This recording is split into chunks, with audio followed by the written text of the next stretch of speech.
واحلل عقدة من لساني يفقهوا قولي. اللهم صل على محمد وعلى آل محمد كما صليت على إبراهيم وعلى آل إبراهيم إنك حميد مجيد. اللهم بارك على محمد وعلى آل محمد كما باركت على إبراهيم وعلى آل إبراهيم إنك حميد مجيد. نبی اکرم صلی اللہ تعالی علیہ وسلم نے ہمیں ایک کامل، مکمل، اکمل دین عطا فرمایا ہے. اس دین میں زندگی کا ہر طریقہ اور زندگی گزارنے کا ہر سلیقہ بہترین اور احسن انداز میں موجود ہے. اس مبارک دین میں خوشی منانے کے طریقے بھی ذکر ہیں اور غمی کا اظہار کرنے کے اسلوب اور طریقے بھی بتائے گئے ہیں. حضرت صلی اللہ تعالی علیہ وسلم کا بتایا ہوا، نبی پاک صلی اللہ تعالی علیہ وسلم کا لایا ہوا وہ عظیم الشان دین ہے کہ اس دین میں کسی بھی قسم کا نقص، کسی بھی قسم کی کمی نہیں ہے. اللہ تبارک تعالی نے اس دین کو ایمان والوں کے لیے پسند فرمایا. الیوم اکملت لکم دینکم واتممت علیکم نعمتی ورضیت لکم الاسلام دینا. اللہ نے ارشاد فرمایا کہ آج میں نے اپنی نعمتوں کو تمہارے اوپر مکمل کر لیا اور دین بھی تمہارا ہم نے مکمل کر لیا اور میں تمہارے لیے دین اسلام کو پسند کرتا ہوں. اب اس کے بعد کسی بھی قسم کی کوئی گنجائش نہیں رہتی کہ آدمی اس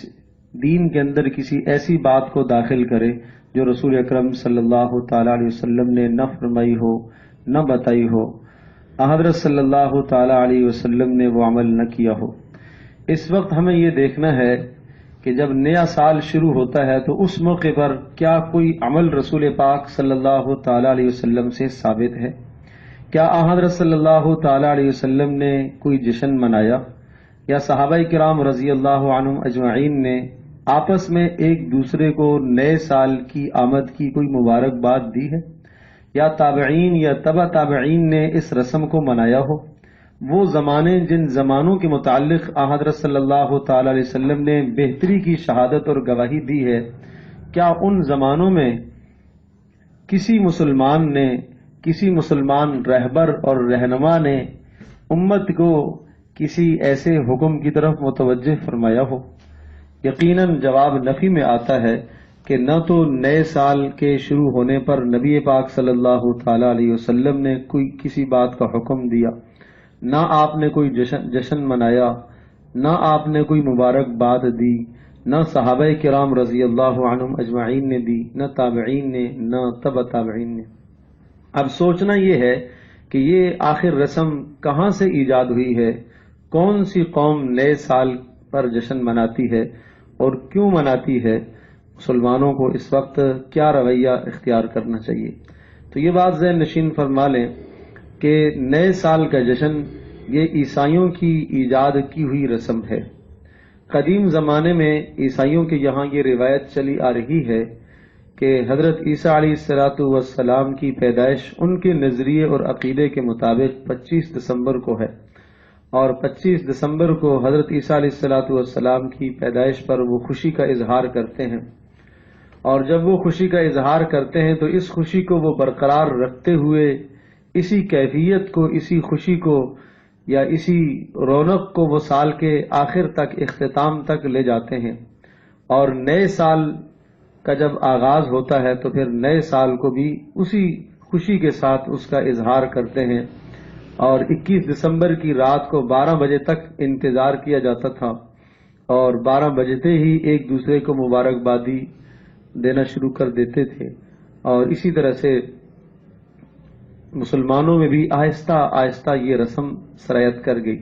اصل اس کا آغاز عیسائیوں سے ہوا اور عرض کیا کہ وہ 25 دسمبر کو حضرت عیسیٰ علیہ السلام کی پیدائش کا دن ان کے نظریے اور عقیدے کے مطابق ہے. اس کی خوشی کو آگے بڑھاتے ہوئے یہ دسمبر کی 31ویں تاریخ تک اس کو لے جاتے ہیں اور رات کے 12 تک پھر انتظار کرتے ہیں. اور جیسے ہی 12 بجتے ہی نئے سال کی گھڑی جب داخل ہوتی ہے تو پھر ایک دوسرے کو مبارکباد دینا شروع کر دیتے ہیں. ان کے دیکھا دیکھی مسلمانوں نے بھی اس رسم کو لے لیا. اس تفریح کو یا اس تفریح کے مزے کو دوبالا کرنے کے لیے دو چیزوں کا سہارا لیا جاتا ہے، ایک تو شراب کا اور دوسرا عورت کا۔ یقیناً اسلام ان دونوں چیزوں سے ہمیں منع کرتا ہے، ان دونوں قسم کی رسومات سے، کہ شراب نوشی یقیناً جرم ہے، جرم عظیم ہے، اور اسی طرح سے عورت کو نکاح کے سوا استعمال کرنا اور اس سے فائدہ اٹھانا یقیناً اسلام اس سے روکتا ہے۔ آج بہت سارے مسلمان عیسائیوں کی طرح نئے سال کے منتظر رہتے ہیں۔ سوچنا یہ ہے کہ کیا اسلام نے ہمیں کوئی تہوار نہیں دیا؟ کیا اسلام نے ہمیں کوئی خوشی منانے کا طریقہ نہیں بتایا؟ حالانکہ اسلام میں خوشی کے تہوار موجود ہیں۔ عید الفطر ایک تہوار ہے، عید الاضحیٰ ایک تہوار ہے، اور وہ دونوں کے دونوں تہوار خوشی کا اظہار کرنے کے لیے دیے گئے ہیں، اور حقیقت میں وہ دونوں کے دونوں تہوار ایک عبادت کی تکمیل پر ان تہواروں میں خوشی کا اظہار کرنے کا حکم دیا گیا ہے۔ جب مسلمانوں کے پاس بھی ایک تہوار ہے، بقول حضرت عمر رضی اللہ تعالی عنہ کے وہ ارشاد فرمایا کرتے تھے کہ اگر کسی تیسرے تہوار کی گنجائش ہوتی تو جس دن یہ آیت نازل ہوئی تھی الیوم اکملت لکم دینکم واتممت علیکم نعمتی ورضیت لکم الاسلام دینا، کہ اللہ پاک نے آخری آیت جب نازل فرمائی تھی اور اسلام کے مکمل ہونے کا اعلان کر دیا تھا، تو اس دن کو ہم خوشی کا دن منا لیتے، اس دن ہم تہوار مناتے۔ یہودیوں نے یہی کہا تھا کہ اگر یہ دن آج کا ہمیں مل جاتا تو ہم آج خوشی کا تہوار مناتے، لیکن حضرت عمر رضی اللہ تعالی نے ارشاد فرمایا کہ ہمیں ہمارے نبی نے جو عید بتائی ہے، تہوار اور خوشی کا اظہار بحیثیت پوری قوم کے جو خوشی کا اظہار کرنے کا دن بتایا ہے، وہ عید الاضحیٰ اور عید الفطر ہے۔ لیکن بہرحال بڑے افسوس کی بات ہے کہ آج امتی مسلمہ بھی اس رسم کے اندر اس قدر مبتلا ہے کہ بہت شدت کے ساتھ اس رسم کو منایا جاتا ہے، حالانکہ مسلمانوں کے نئے سال کا آغاز تو محرم الحرام سے ہوتا ہے اور یہی اسلامی کیلنڈر ہے۔ بہت سارے مسلمانوں کو اس کا اندازہ اور اس کا پتہ بھی نہیں ہے، تاہم حضرت صلی اللہ تعالی علیہ وسلم نے بھی اسلامی نئے سال کے آغاز پر بھی کسی بھی قسم کی خوشی منانے کا اظہار نہیں فرمایا۔ یہ بات اپنی جگہ پر ہے کہ جب ایک نیا سال شروع ہوتا ہے، چاہے وہ شمسی نیا سال ہو یا قمری نیا سال ہو، تو آدمی کو یہ سمجھنا چاہیے کہ اس کی زندگی کا ایک سال اور کم ہو گیا۔ حضرت عبداللہ ابن مسعود رضی اللہ تعالیٰ عنہ ارشاد فرمایا کرتے تھے کہ میں کسی چیز پر اتنا شرمندہ اور نادم نہیں ہوتا کہ جتنا ایسے دن کے گزرنے پر میں شرمندہ اور نادم ہوتا ہوں کہ جس دن کا سورج ڈوب گیا ہو اور میں نے اس دن کو اللہ پاک کی یاد میں استعمال نہ کیا ہو اور اس دن میں میرے عمل میں کوئی اضافہ نہ ہوا ہو، میں یہ سمجھتا ہوں کہ میری زندگی کا ایک دن اور کم ہو گیا ہے۔ حضرت حسن بصری رحمۃ اللہ علیہ ارشاد فرمایا کرتے تھے کہ اے انسان، تو ایام اور دنوں کا مجموعہ ہے، جب ایک دن گزر گیا تو یوں سمجھ لو کہ اب ایک حصہ تیری زندگی کا اور کم ہو گیا ہے۔ یہ اللہ تبارک تعالیٰ کی طرف سے جو عطا کی ہوئی آپ کو زندگی ہے وہ بہت مختصر زندگی ہے اور ہر آنے والی گھڑی اس زندگی کو گھٹا رہی ہے۔ حضرت علی رضی اللہ تعالیٰ عنہ ارشاد فرمایا کرتے تھے کہ یہ دن تمہاری زندگی کے صحیفے ہیں، اچھے اعمال سے ان کو بھر لو، یہ تمہاری زندگی کے صحیفے ہیں، اچھے اعمال سے ان کو بھر لو۔ حضرت صلی اللہ تعالی وسلم کا ارشاد گرامی ہے من حسن اسلام المرء ترکہ ما لا یعنیہ، کہ آدمی کے اسلام کی سب سے بڑی خوبی یہ ہے کہ وہ فضولیات اور لغویات کو چھوڑ دے۔ تو نیا سال جب شروع ہوتا ہے تو نئے سال کے آغاز پر ایک دوسرے کو مبارکبادی دینا اور خوشی کا اظہار کرنا اور اسی طرح سے روشنیوں کو جلانا اور دیگر خرافات کا ارتکاب کرنا، یہ سب کے سب غیر قوموں کی نقل ہے، غیر قوموں کی شباہت ہے۔ حضرت صلی اللہ تعالی علیہ وسلم نے ہمیں غیر قوموں کی شباہت اختیار کرنے سے بہت سختی سے منع فرمایا اور ارشاد فرمایا من تشبہ بقوم فہو منہم، جو شخص جس قوم کی شباہت اختیار کرے گا وہ اسی ہی میں سے اٹھایا جائے گا۔ جب حضرت صلی اللہ تعالی علیہ وسلم نے کوئی ایسا عمل نہیں بتایا تو ہمیں اس چیز سے اپنے آپ کو بچانا چاہیے۔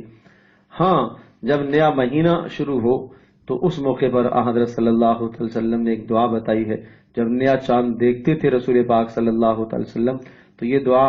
فرمایا کرتے تھے اللہم اہلہ علینا باليمن والإيمان والسلامة والإسلام والتوفيق لما يحب ويرضى والتوفيق لما تحب وترضى۔ اے اللہ اس نئے سال، اس نئے مہینے کو اے اللہ ہمارے لیے سلامتی والا بنا، امن والا بنا، اور اے اللہ اس نئے مہینے میں ہمیں اس عمل کی توفیق نصیب فرما جس عمل پر تو راضی ہوتا ہو۔ البتہ بعض صحابہ کرام رضی اللہ عنہم اجمعین سے یہ روایت بھی مروی ہے اور طبرانی کی روایت ہے کہ نئے سال پر صحابہ ایک دوسرے کو یہ کلمات کہا کرتے تھے اور سکھایا کرتے تھے، اللہم ادخلہ علینا بالامن والایمان والسلامت والاسلام ورضوان من الرحمن، کہ اے اللہ اس نئے وقت کو ہمارے لیے سلامتی والا بنا، امن والا بنا، اے اللہ اس کو ہمارے لیے بابرکت بنا۔ تو مسلمانوں کو چاہیے کہ اس بات کا خیال رکھیں کہ جو چیز رسول پاک صلی اللہ علیہ وسلم یا صحابہ کرام رضی اللہ عنہم اجمعین سے جس موقع کی ثابت ہے اس کو اختیار کریں۔ تو جب نیا سال شروع ہو تو ہم دو باتوں کا خیال رکھیں، ماضی کا احتساب اور آئندہ کے لیے لاہ عمل۔ ماضی کا احتساب کہ جو زندگی ہماری گزر گئی ہے، گزشتہ سال کو ہم نے کتنا گناہوں میں گزارا ہے، ناجائز کاموں میں گزارا ہے، اللہ کے حقوق ہم نے ضائع کیے ہیں، بندوں کے حقوق ہم نے ضائع کیے ہیں۔ ہم اپنی زندگی کا محاسبہ کر کے جہاں جہاں ہم نے غلطیاں کی ہیں ہم اس پر توبہ کریں، شرمندہ ہوں، نادم ہوں اور اپنا حساب کریں۔ حضرت صلی اللہ علیہ وسلم کا ارشاد ہے، حاسبوا انفسکم قبل ان تحاسبوا، تم اپنا محاسبہ خود کر لو اس وقت سے پہلے کہ جب تمہارا حساب اللہ پاک فرمائے گا، جب تمہارا حساب کیا جائے گا اس سے پہلے تم اپنا محاسبہ کر لو۔ تو نئے سال کے آغاز پر یہ کر لینا چاہیے کم از کم کہ گزشتہ سال ہم نے جو گناہوں کا گزارا، نافرمانیوں کا گزارا، ہم اس نافرمانی سے، اس گناہ سے، اس بری زندگی سے ہم توبہ کرتے ہیں، اور آئندہ کے لیے ہم لاہ عمل ہم یہ طے کرتے ہیں کہ ہم اب اللہ تبارک تعالیٰ کی نافرمانی سے اپنے آپ کو بچائیں گے اور دین کے مطابق ہم زندگی گزارنے کی کوشش کریں گے۔ حضرت صلی اللہ علیہ وسلم کا وہ ارشاد مد نظر رہنا چاہیے، اغتنم خمسا قبل خمس، پانچ چیزوں سے پہلے غنیمت جانو، شبابک قبل حرمک، آپ نے ارشاد فرمایا اپنی جوانی کو بڑھاپے سے پہلے غنیمت سمجھو، وصحتک قبل سقمک، اور اپنی صحت کو اپنی بیماری سے پہلے غنیمت سمجھو، صحت کے زمانے میں اعمال کر لو، وغناک قبل فقرک، اور اپنی مالداری کو فقر آنے سے پہلے غنیمت سمجھو، مالداری کے زمانے میں مال خرچ کر لو، قیامت میں یہ تمہیں کام آ جائے گا، وفراغک قبل شغلک، اور اپنی فرصت کو مشغولی سے پہلے غنیمت سمجھو، اس فرصت کو اللہ کی اطاعت میں، فرما برداری میں استعمال کر لو، وحیاتک قبل موتک، اور اپنی زندگی کو اپنے مرنے سے پہلے غنیمت سمجھو۔ نہ معلوم اس زندگی کی شام کب ہو جائے، کس وقت ہو جائے، تو انسان کی زندگی کی کامیابی اور ناکامی کا دار و مدار تو اعمال پر ہے۔ اللہ پاک کا ارشاد ہے، وَأَن لَّيْسَ لِلْإِنسَانِ إِلَّا مَا سَعَىٰ وَأَنَّ سَعْيَهُ سَوْفَ يُرَىٰ ثُمَّ يُجْزَاهُ الْجَزَاءَ الْأَوْفَىٰ، انسان جو اس دنیا میں محنت کرتا ہے اس محنت کا بدلہ ضرور پائے گا، اور اس کی محنت اور کوشش کی اللہ پاک کے یہاں قدر کی جائے گی اور اس کو پورا کا پورا بدلہ دیا جائے گا۔ تو عقل مند آدمی وہ ہے کہ ہر نئے سال کے شروع ہونے پر بجائے خوشی کے اس کو تو بے چین ہونا چاہیے کہ میری عمر تو کم ہو گئی،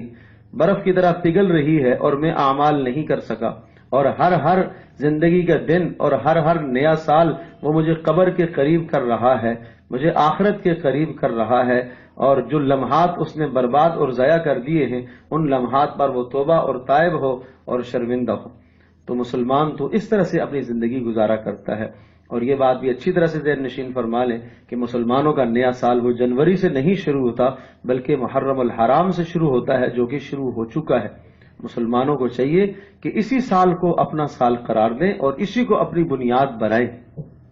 اور حضرت صلی اللہ تعالی وسلم کے بعد حضرت عمر رضی اللہ تعالی عنہ نے مسلمانوں کی سن کا، تاریخ کا آغاز اور تاریخ کا اجرا وہ اسی ہی سے کیا، محرم الحرام ہی سے وہ سمجھتے تھے، اور صحابہ کرام رضی اللہ عنہم اجمعین کا اس بات پر اجماع تھا کہ وہ اپنی تاریخوں کو محرم کے مہینے سے شمار کرتے تھے، اور وہ اپنی تاریخوں کو اور سنوں کو وہ قمری سال کے اعتبار سے اعتبار کرتے تھے، اس لیے کہ شریعت کے بہت سارے احکام ہیں جن احکاموں کا تعلق قمری مہینے سے ہے، اسلامی سال سے ہے، تو اس لیے ہمیں اسی کو بنیاد بنانا چاہیے۔ نبی پاک صلی اللہ تعالی علیہ وسلم کی جو بتائی ہوئی زندگی ہے اس میں ہمارے لیے بڑی کامیابی ہے. تو اس لیے اس وقت کی جو خرافات ہوتی ہیں اور ابھی جو وقت آنے والا ہے، اور جب 31 دسمبر اختتام کو پہنچ جاتی ہے اور نئے سال کی جب تاریخ داخل ہوتی ہے، تو نہ تو ہم ایک دوسرے کو مبارکباد دیں اور نہ کسی بھی قسم کی ہم خرافات کا ارتکاب کریں، اور نہ اس خوشی کے اندر اور خوشی کا اظہار کرنے کے لیے ہم کسی گناہ کا ارتکاب کریں. خوشی کا اظہار کرنے کے لیے اپنے مالک کی نافرمانی نہ کریں، گناہ نہ کریں. اور اسی طرح سے وہ اس قسم کے خرافات کرنا، اس قسم کے اعمال کرنا کہ جس سے اڑوس پڑوس والوں کو اذیت ہو، تکلیف ہو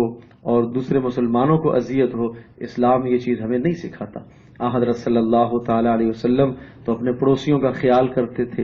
اور نبی پاک صلی اللہ علیہ وسلم نے تو ہمیں یہ تہذیب دی ہے کہ تمہارے پڑوس میں چاہے غیر مسلم بھی ہے، جب بھی اسے اذیت دینا اور تکلیف دینا جائز نہیں ہے. تو کیا اس موقع پر جو رات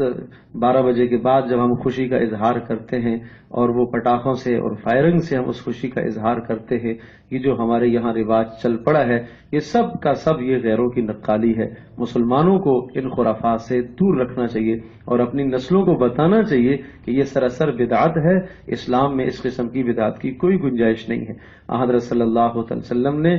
ایک ہمیں مذہب عطا فرمایا ہے، ایک تہذیب، ایک طریقہ، ایک سلیقہ زندگی گزارنے کا عطا فرمایا ہے. اگر نبی پاک صلی اللہ تعالی وسلم نے جو سلیقہ اور طریقہ ہمیں عطا فرمایا، اگر یہ اللہ پاک کے ہم بہتر نہ ہوتا تو نبی پاک صلی اللہ علیہ وسلم ہمیں نہ بتاتے. حضرت صلی اللہ علیہ وسلم کی زبان مبارک سے یہ مبارک زندگی سے جو عمل نکلا وہ اللہ پاک کے یہاں بھی محبوب اور مقبول ہے، اور وہی ہماری دنیا اور آخرت دونوں جہانوں کی کامیابی کا ذریعہ ہے. اللہ تبارک و تعالی ہم سب کے لیے سمجھنا عمل کرنا آسان فرمائے. وآخر دعوانا الحمدللہ رب العالمین.